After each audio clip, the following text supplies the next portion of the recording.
What up, y'all? It's Taters. This war's against TAIN. I got a 6-star tech champ on Unblockable 2, my first fight of this war. Probably a Rocket Raccoon. He's very common there. But I want to look around the map, see if I can find Green Goblin, Nebula, or Yondu. Node 24 sometimes has a Yondu or a Nebula. Looks like a 5-star blade to me. And then Node 42 with Arc Overload, also sometimes like a Nebula or Green Goblin.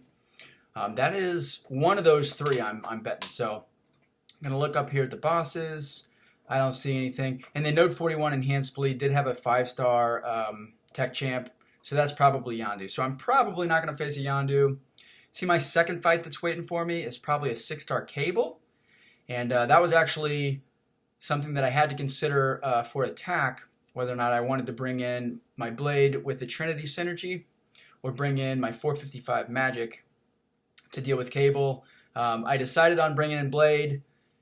You can absolutely fight Cable with Blade. You just have to be a little bit more strategic, and I'll talk about that heading into that fight. So I'm thinking that this is probably a Rocket Raccoon, but it might be Cable. Or I'm sorry, it might be Yondu.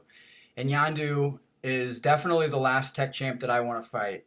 So here I'm going to boost up. And I'm mainly boosting because I know that I'm going to have pretty high attack going into that Cable fight. Not going to be able to use any specials because they all deal bleed, and I don't want to degen myself. So my light, medium, and heavies, never use heavies really with Blade, but they need to hit hard. So here it is a Rocket Raccoon, which is awesome. That's good. I think that he's probably the most common defender that I see on this node.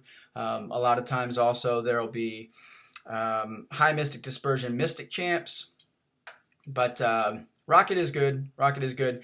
Rocket, you still do have to be careful. He's got a long reach on his L1, and then obviously if he connects on an L2, that can do like incredible damage.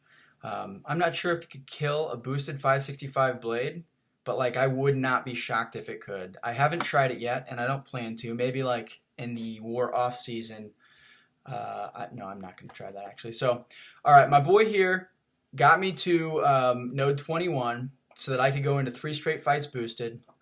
Again, this is probably Cable. Don't parry, don't use specials. Parries and specials for Blade cause bleed. Bleed inflicts degen on yourself when you're fighting Cable, but it's not a Cable, which is awesome. So Deadpool X-Force, strategy here is, there's not really strategy, but what I do want to be aware of is 2 things. Don't get hit by an L2 because it causes a lot of bleed. And then really the big thing with Deadpool is at 30% health, he activates a power gain that will give him all 3 bars of power. So you don't want to give him, you don't want to hit him into down under 30% health when he already has a lot of power, because he's gonna get all that power gain. And then once he does hit his power gain buff, you just want to bait out a special real fast. It worked out to perfection there. I'm just going to bait this L2, and then I can go in with my L2 with a combo and finish him off. I think I didn't even go into an L3 because this would have taken too much time. I don't have time for that. So he's dead. All right, next fight is probably the coolest fight of this war, or the most interesting for me. Look at that PI. 32,700 PI. And if you look down there, that's a 565 tech champ.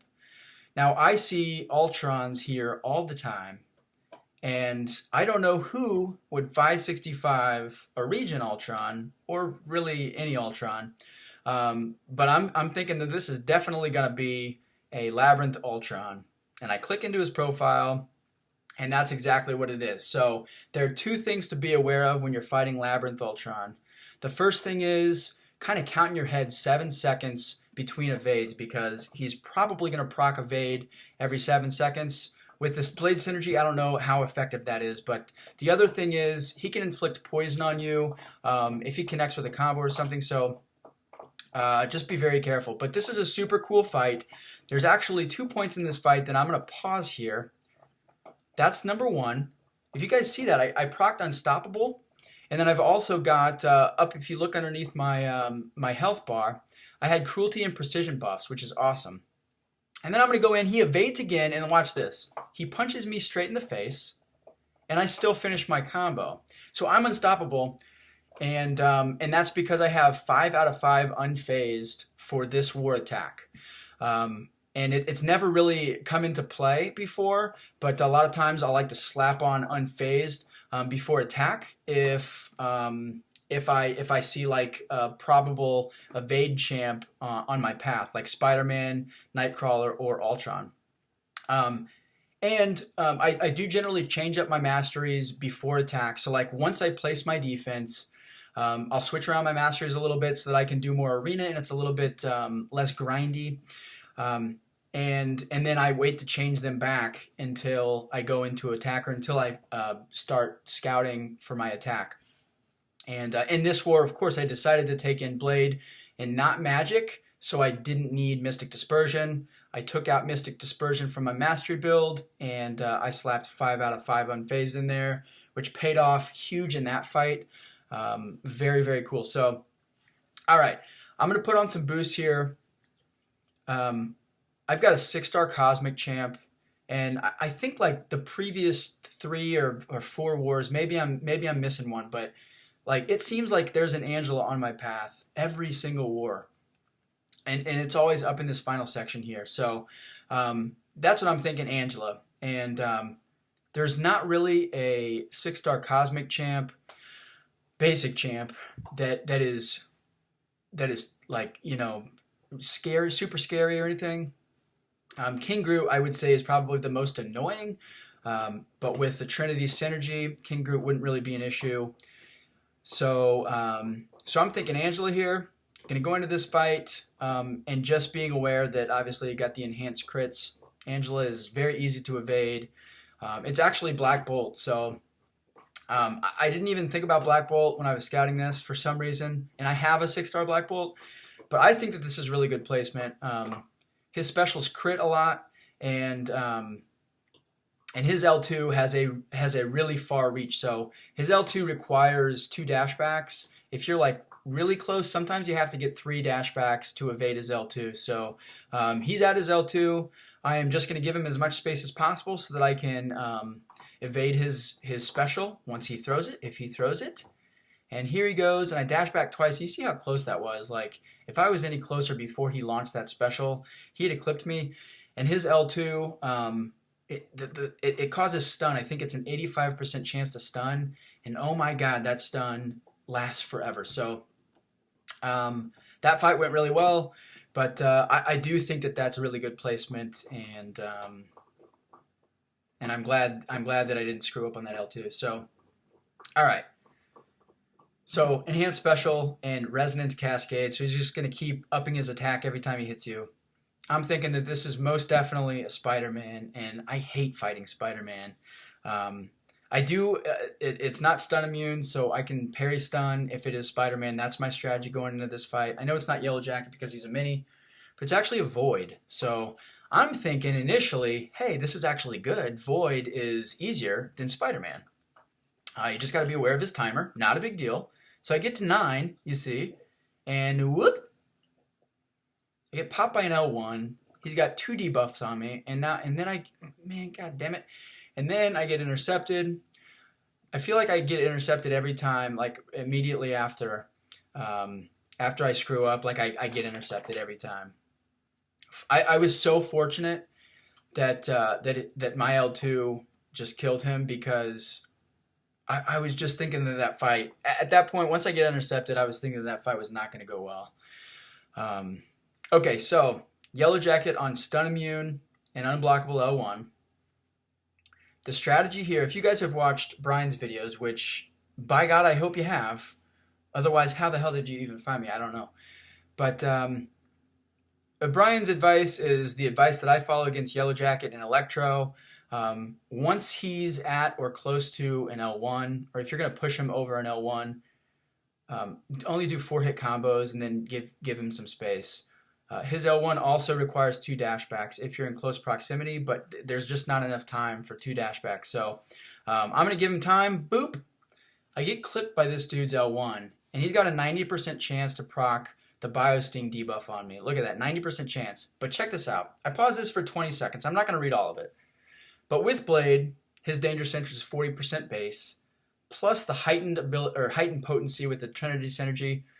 Yellowjacket's Biosting chance drops from 90% to 38%. So 52% it drops, which is awesome. And that is absolutely why I did not get the Biosting debuff on me right there. Very, very cool. And had I done that, then I could not use a special. And my strategy would have been at that point to build up as much power as possible so that I could shrug off that stun debuff once the Biosting expired. But I didn't have to deal with that, which is sweet.